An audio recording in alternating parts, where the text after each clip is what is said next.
got promoted, I was so focused on this organization's way of doing things that I started adding more to this big hairball. And what we actually want to do is recognize it and appreciate it and orbit it.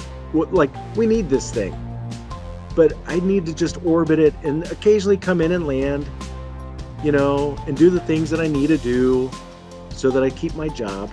But then I need to get out of all of the junk. Now, you can imagine why this really resonated with me, right? Yeah.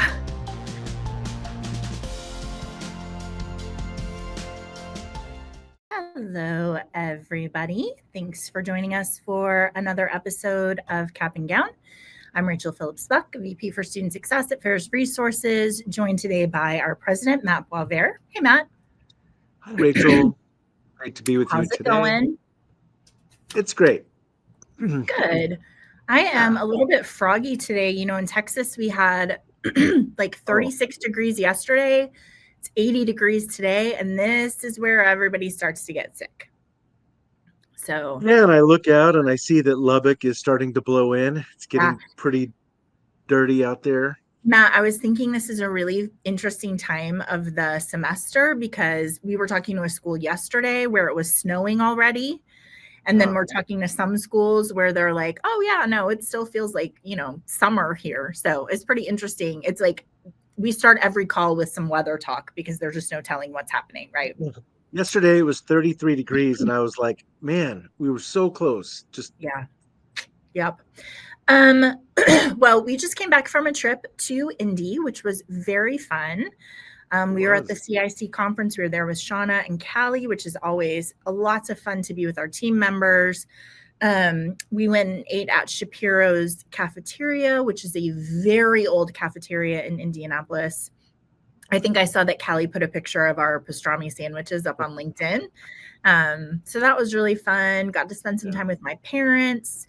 Also, we were excited to see while we were there that Tinker Day started at Hollins. So that was really fun. One of our most favorite things that people does. Yeah. Which, we could have a long conversation about Tinker Day and just everything that it means. But it was a really good trip. I liked that trip. Good to see everybody and spend time with them. And in fact, I'll come back to it. But I think for me, that kind of inspired today's topic for me. Oh, okay. Well, one thing that I will tell you, which I was very worried because we had the president of NASPA speak to us for one of the opening ceremonies, or what do you call that? The plenary. And she did kind of her own State of the Union, which when she said she was going to do it, I was like a little bit anxious because I was like, what if I've been doing a terrible job of State of the Union? But I think she and I cover the same kind of stuff. Like, she didn't say anything where I was like, oh my gosh, I need to tell people about that. So I felt a little bit like, okay, you're doing a good job, Rachel. Doing a good job. Yeah. You are doing a good job. For sure. I'm very excited about our episode today because you are going to be talking about a book that you have wanted to talk about for, I think, years at this point. It's kind of been on your bookshelf for a long time. Orbiting the Giant Hairball, which I will tell you, I'm pretty mad that I have to say that title. Well, I think it's taken you this long to accept it being presented on or talked about because of the name, and we'll talk about that. But yeah, Orbiting the Giant Hairball. It's once you see it, you can't unsee it. Yes, that is true for sure. Okay. Let me see if there's anything coming up. You're going to Atlanta next week, so that will be nice. I've got a trip to doing some president's conference in Atlanta, Emory. And then we have one more SAC. We're going to be at SAC COC at the end of the year. So if you're going to be there, let us know. Happy to spend time with you. Oh, yeah. Which means we are fortunate enough to be able to dive into Orbiting the Giant Hairball. All right. So you have more? No, I was going to say, can you start that conversation off for us? All right. So this is the book, Orbiting the Giant Hairball by Gordon MacKenzie. Well loved. Gordon MacKenzie. by you. Got Yeah. lots Yeah. of good sticky notes in. Actually, this is my second copy because I let someone borrow my first one and it never came home. That's how it goes. Yep. That's how it goes. But that's okay. Someone needed it Yeah. and loved it. And hopefully they remember that I was the one who Give me shared it credit with for them. it. Yeah. But here's the deal, Rachel. I'm thinking about uh so we started off conference season. This is a time of year where it's like we've gotten through a lot of the first semester, right? In a lot of cases, there's a lot of budget conversations that are coming up on our campuses, like what I mean, trying to get money to support your work, uh, and so there's just a lot going on. But as we go to conferences, the thing that I Can you keep hear Matt? Are you okay? Can you hear hearing, Matt? I can hear you, Rachel. Um, how's it going? I muted you. No, I put you on mute. Okay, you want to come off mute? Okay. Right. So as I'm going to conferences and we go to different sessions and we hear plenary speakers, and there's a lot of like fueling of innovation and doing things that are, unique and creative and bringing creative power to your role and to your campus and how to have influence on your students. And and I keep thinking about how do we help our people overcome what is true about our institutions, which is that there's a giant hairball, which I know Rachel hates that as a phrase, but I want to kind of talk through that. So I want to start off the reason why this book really resonates with me is when I was in my MBA program, Gordon MacKenzie uh, this book was introduced to me my second year, but before my second year, I did an internship at a Hallmark Cards in Kansas City, and Hallmark is like super creative, a fun family brand, like just a perfect. It was just going to be a perfect opportunity. And then I had that internship, and I was just pretty frustrating. And when I came back, I was in a class and a guest speaker came in and was talking about leadership and creativity. And he talked about Gordon MacKenzie and his book, Orbiting the Giant Hairball. And so I had to get it. I went and found the book and was able to start understanding why I was so frustrated in my role as an intern at Hallmark. And so I think I just want to start off with in this book, he's Gordon MacKenzie was the head of creative at Hallmark, and he worked there for 30 years until the day of his 30th year, and then he quit. And so then he kind of unpacks what his experience was being in this what he thought was a very creative environment, and then um, just what he saw as a giant hairball. And he starts the book off and he talks about how he would go as an artist, he would go and he does a lot of sculptures and he would go and talk to students at schools about being an artist. And he would start with kindergartners and he would meet with each grade level all through from kindergarten through sixth grade. And so with kindergartners, he'd say, "Hey, um, so I'm an artist. How many of you are artists?" And he said, all the kindergartners raised their hand. Yeah, I am. Everyone's super excited. And he'd go grade level by grade level to uh, then he'd get to sixth grade and he'd say, I'm an artist. How many of you are artists? And he's looking at these timid sixth graders and he can see a couple who are just kind of barely holding their hand up to say, I'm an artist too. And what he's highlighting there and actually says to them is what's happening at this school where all of the artists are leaving by the time they get to sixth grade. What's going on? And his whole point in the book is sometimes we're creating an environment that makes it hard to be creative. And a lot of times it makes it hard to be seen or want to be seen as creative. And so that is the beginning of the book.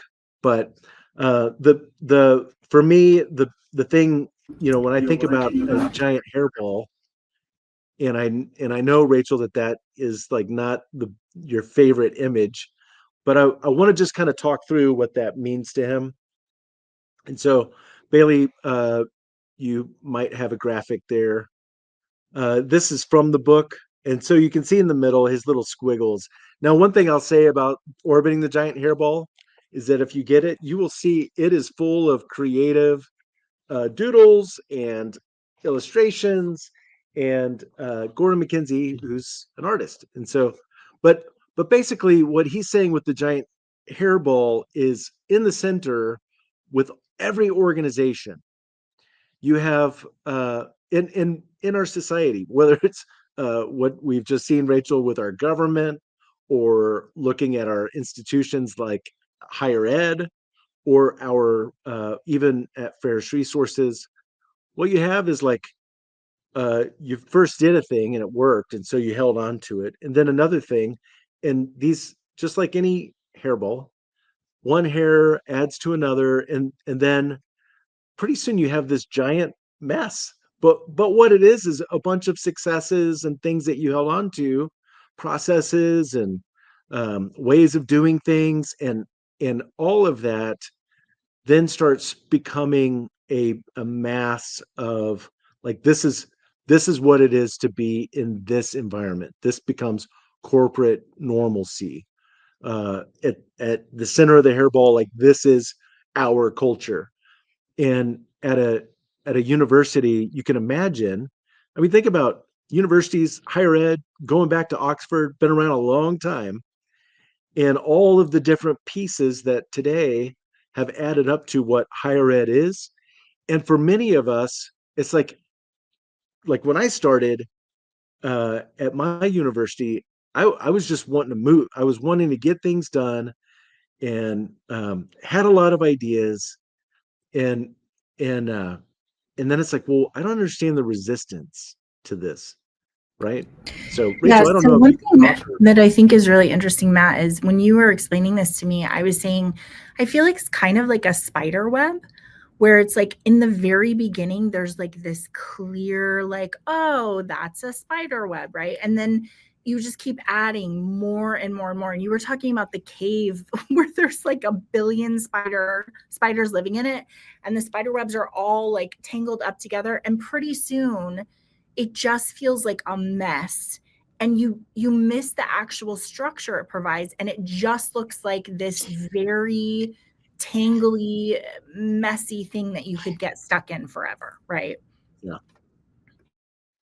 Yeah. So the biggest challenge is you have to be able to understand that just is that there is going to be this hairball, or this web, this thing that created the organization that you're a part of.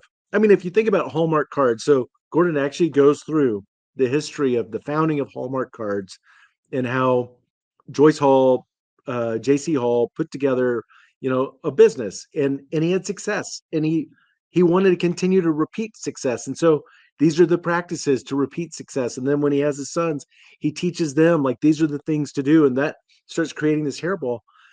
And you want to have you. I mean, we want to be close to a successful organization. The problem is, what Gordon was saying is, when he got promoted, he realized he's like the chicken who looks at you, when you draw a line of chalk, and a chicken becomes kind of mesmerized by it, almost hypnotized by it. And he's like, when I got promoted, I was so focused on this organization's way of doing things that I started adding more to this big hairball. And what we actually want to do is recognize it and appreciate it, and orbit it. Like, we need this thing, but I need to just orbit it and occasionally come in and land, and do the things that I need to do so that I keep my job. But then I need to get out of all of the junk. Now you can imagine why this really resonated with me, right? Yeah. I was just gonna say, as I'm thinking about this, the 2 points that I wanna highlight there are, first of all, this is like U100 and first year experience, right? Where just there, you just keep adding more and more stuff, and there's more and more stuff, and there's more and more. And it's like Stephanie and Megan were saying last time we were together. It's like after a while, you don't even know what's in there anymore or why it's in there or what, right? It just gets to be a big ball of stuff. But also, Matt, I really appreciate like, it's not called flying off from the hairball. You do have to orbit it. There's two parts. There's like this thing that happens, and then there's how you negotiate your staying in the pull, staying close enough to be able to be part of that thing without getting overwhelmed with all of the junk that's in there. Does that make Yeah. sense? Yeah. So, one thing that he talks about going back to these uh, all the artists in the school who are disappearing.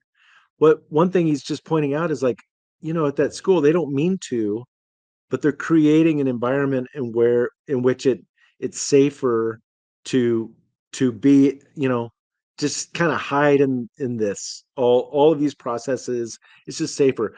So all of that, and the reason why I want to come back to like why I wanted to talk about this is we like go to conferences, go to your accrediting conference. People, we need innovation in higher education.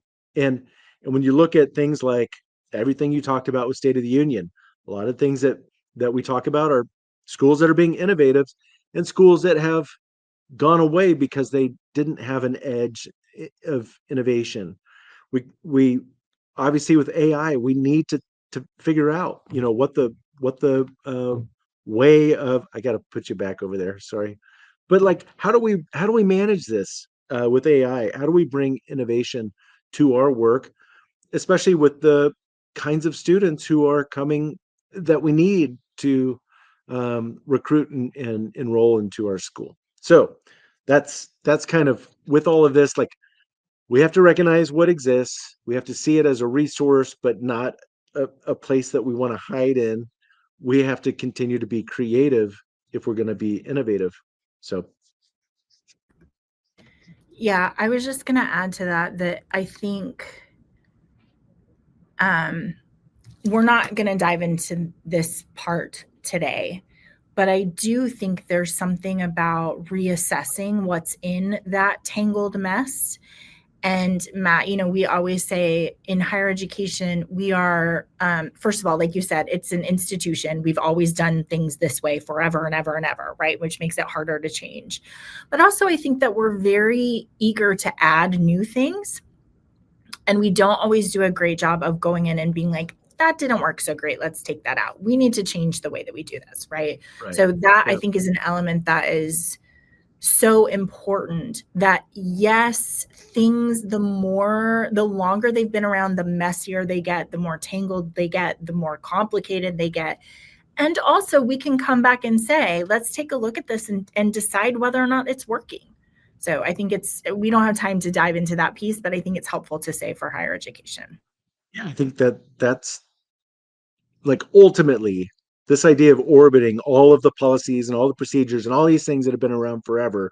The idea of orbiting is just being original, bringing your creativity. AI is not going to solve it for the university. You are.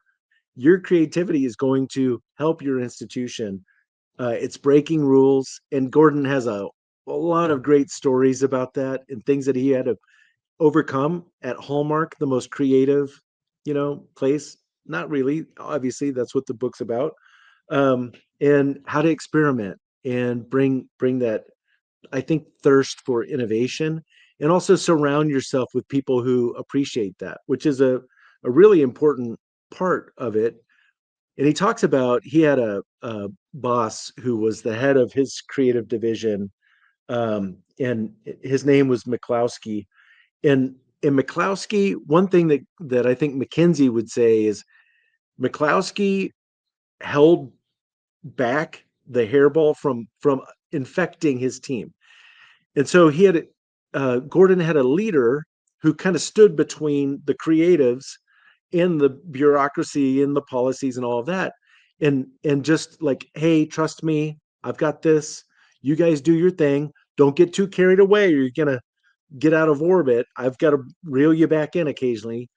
And so McCloskey was really great at helping them kind of navigate this, and helped Gordon see how important that is. So in that, I guess the key point for me is the role as a leader in when you see a creative person, how you should empower them and protect them from all of the junk, you know, that sometimes, yes, we need to go into a meeting, but when we have, I don't know, a committee that meets to talk about another committee, and it's just this perpetual committee, you know, cycle, that isn't actually innovative.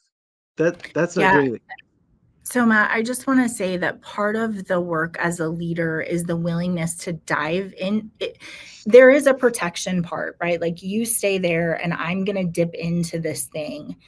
And I was telling you, I just had a meeting with somebody the other day at a school who was like, basically was like, okay, I'm going to meet with Rebecca and I'm going to understand why this way of doing something is the best way of doing something. Help me understand that.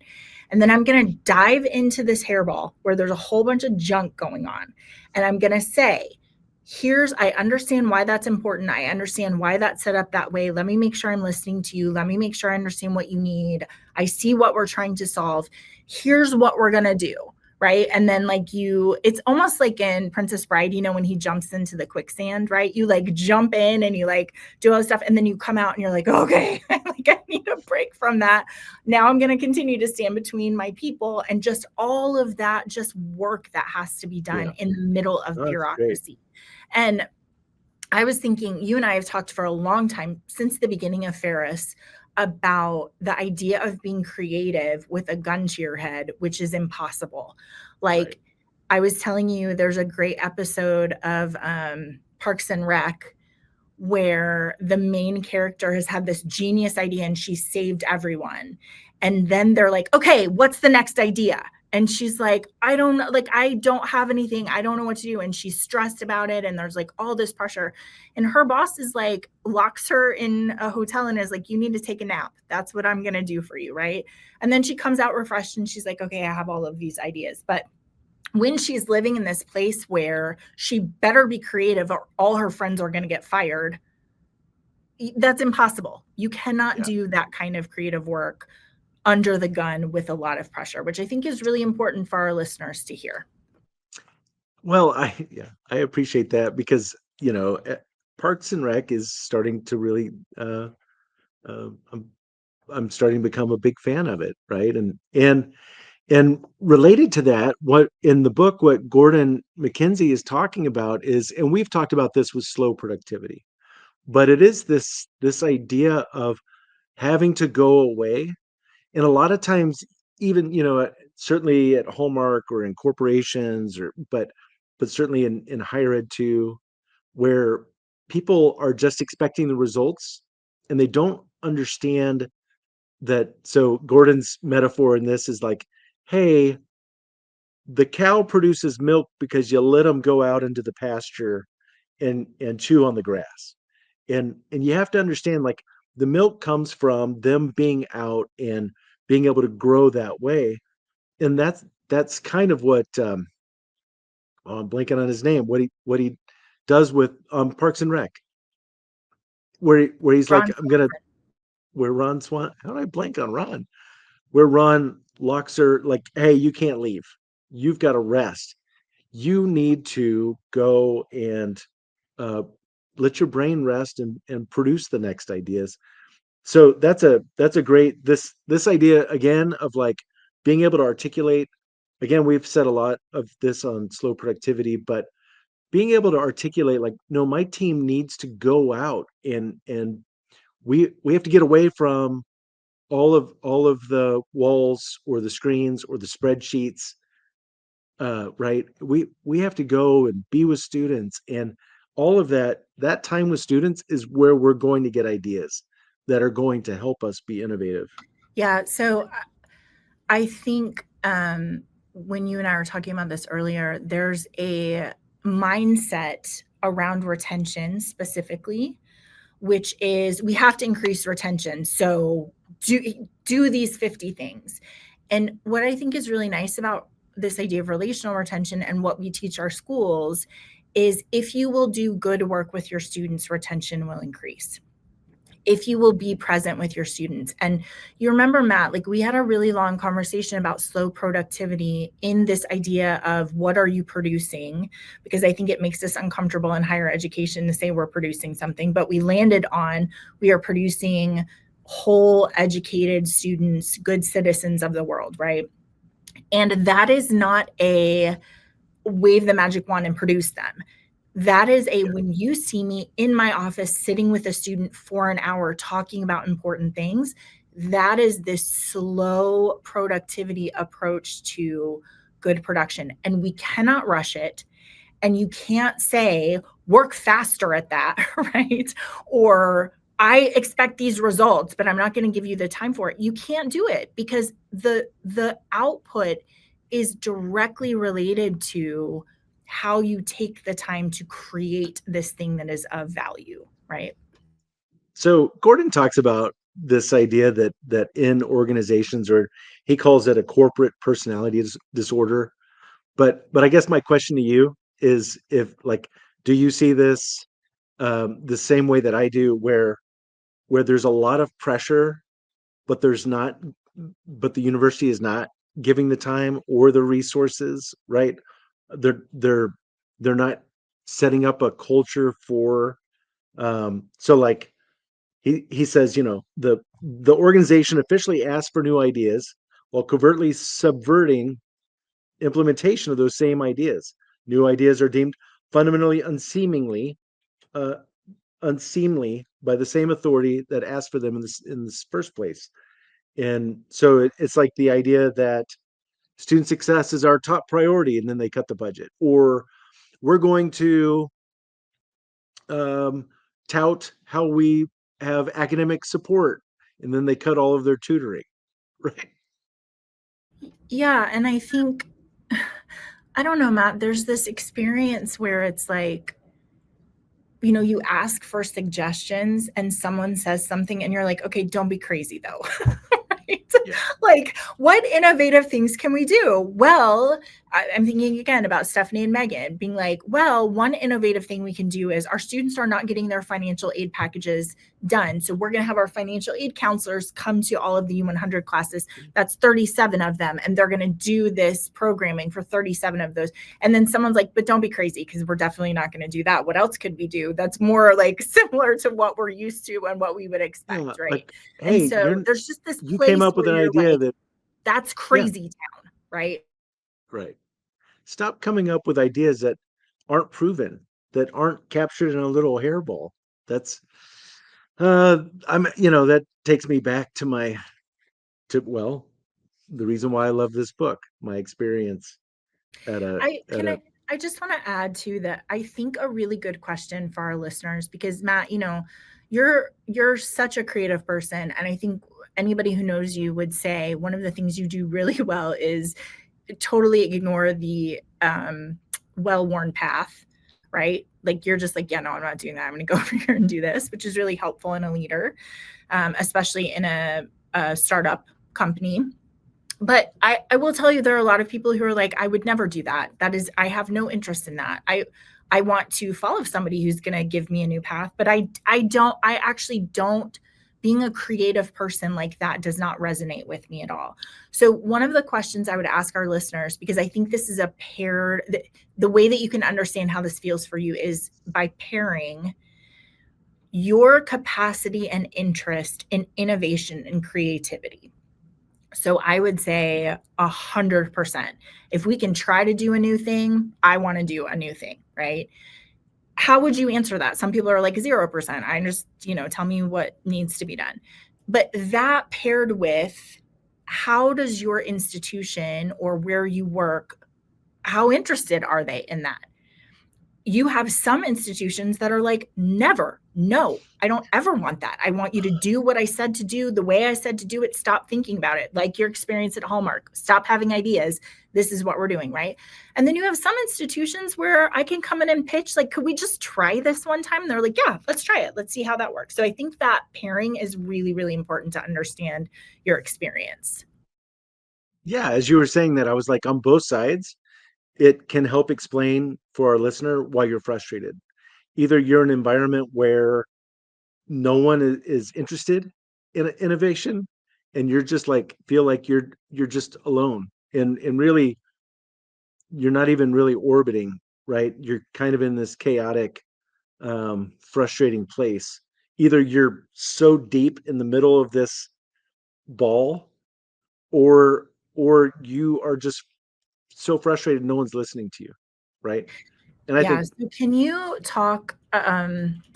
I want to move. We have two pieces left that I want to talk about. Can you explain this idea of the difference between sort of a hierarchical organizational structure and what he talks about, the plum tree? And then I want to end with just some action items about like how you can go through and put some of these things in place. Can you talk about the structure? yeah.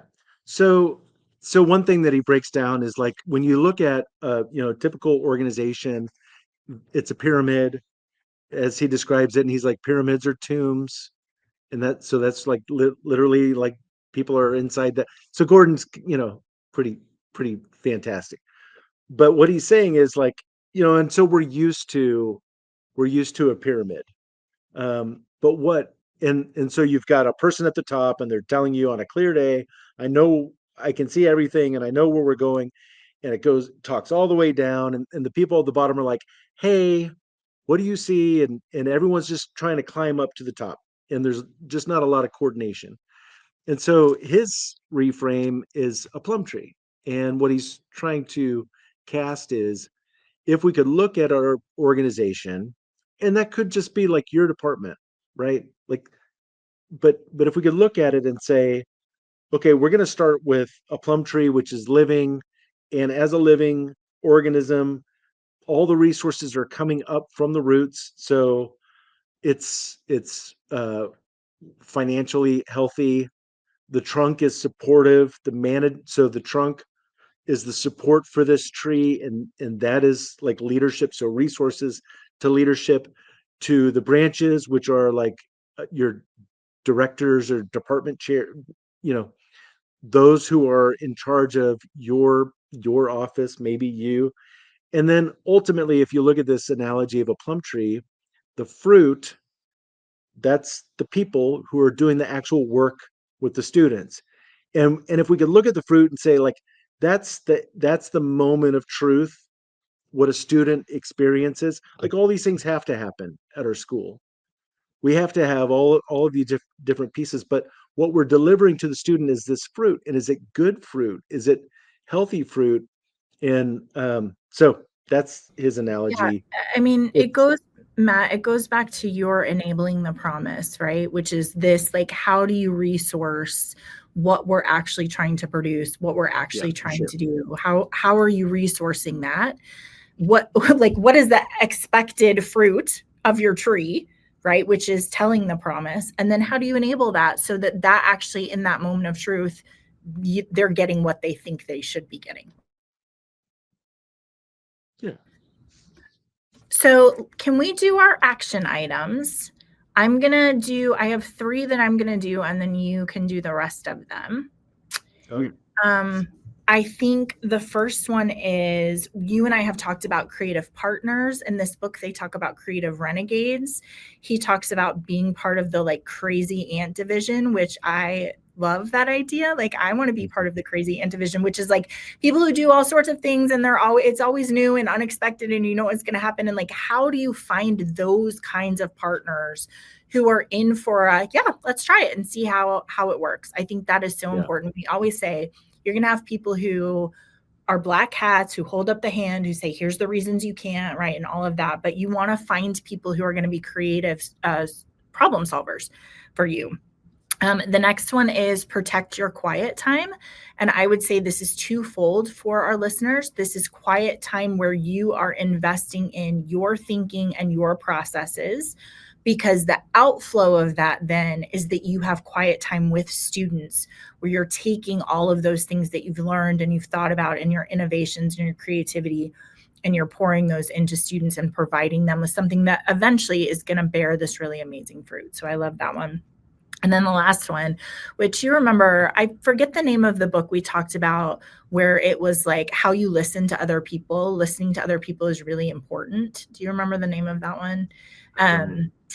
Where he was talking about this idea of compassionate emptiness, that we don't show up to talk to other people by being like, here's what you should be doing, and here's what I think about this, and right, that actually you show up listening to what they have to say. Seek, yes, thank you, how curiosity can transform conversations. It's such a good practice to show up, and I have this sometimes where I'm so future oriented that someone's like, here's an idea, and I'm like, that's dumb, we're not doing that. And then what I have to do is go back and be like, hold on a second, why did you think that was a good idea? What are you trying to accomplish? What's important to you? Why do you think that's going to improve our work? That showing up and just being empty and receiving what other people are saying to you means that you're not saying like, no, that's not part of our process. You're actually allowing other people to inform that innovation. And I think all three of those are so key to this process. Yeah, Gordon talks a lot about that last one and how important it is to hold space and not shame or shut down creativity, especially for those who are not typically adventuring into creativity. Like this is very risky for some to do, to speak out loud about something that they, an idea. So I think that one so thank you, Rachel. A couple of things is not everything matters. You don't have to battle everything.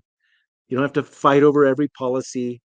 Uh, the ultimately, when he talks about the hairball, and we're talking about the fruit, in this question of, does this serve my students, or does this serve some policy org thing that happened in 1906? You know, like, does that serve the students today? I think that's a good one. Um, the idea that you can also have some harmony in so bring harmony to this system, this hairball, the bureaucracy. You don't have to burn bridges. You can find creative paths through the maze. So I love that. And then we've talked a lot about just building creative environments and thinking about like what are ways that we could break from the normal to do things that might spur some creativity. And so Gordon talks a lot about those things. And I think ultimately, you know, the the question is like, can if we adopted this orbiting the giant hairball idea, uh, let's try it. Because if we had more energy that we could focus on our students and spend less time or even be protected, like if you have a boss and you think that they'd be really interested in this, buy them the book and just let them read it, because the outcome of that is they will protect you. They will understand their role of protecting you and giving you space and also bringing you back in orbit or in, so you're not totally out of control. But I Yeah, hope, I I think don't it's know, great. Rachel, I hope this is helpful. We I you know I've been wanting to talk about it for a long time. That's what I got. I think it's great. I think it's a great way to visualize both the messy part of our systems, um, and the way that we are connected to them, but then also this idea that we have some leeway with how we choose to do things. Because we're always saying like systems are designed to get what they get, and if you don't like what they're giving you, then you have to figure out how to either work outside of them, close to them, but outside of Right. them, or go in and change them, which is a whole other conversation. But the idea that you have someone standing between you and this very complicated, messy thing just frees you up to be able to do student success work, which is not clear cut, and it's not there's not a prescription for it. You can't say, and then you do this and then students will be successful, right? It's very It's much not a about spreadsheet that you can just update and that will tell you how many of different kinds of cards to put on the shelf, you know. Exactly. Yeah, exactly. All right, Matt. Well, there is orbiting the giant hairball. Next week, we will have a conversation with Dr. Sherry Woosley. And then, you guys, Oh, Thanksgiving fun. is like right around the corner. I think we only have 2 more episodes of Cap and Gown this semester. Wow. Matt, you and I have to pick a new theme and a new book for 2026. So we will get on that. I'm excited. I think we have some good possibilities. But always want to encourage our listeners. We see you. We know you're doing really good work. I get to talk to you about those things that you're doing every single day, and you are having an incredible impact on your students and in turn the world. So thank you for everything you're doing. Good to spend time with you. Have a great day.